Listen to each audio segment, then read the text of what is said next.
রোজা রাখার জন্য নাওয়াইতুয়ান পড়ার কথা না কোনো হাদিসে আছে না কোরআনে আছে, না রাসূল আকরাম সাল্লাল্লাহু আলাইহি সাল্লাম এরকম কোন নাওয়াইতুয়ান পড়েছেন, না সাহাবীরা করেছেন।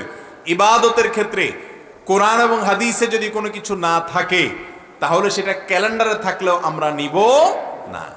এই জন্য দেখবেন ক্যালেন্ডারে এই নাওয়াইতুয়ানের শেষে কোনো হাদিসের কিতাবের নাম লেখা নাই যে বুখারী শরীফ, মুসলিম শরীফ, আবু দাউদ শরীফ, নাসাই শরীফ, এরকম কিছু লেখা আসেনি দেখিয়েন নাই।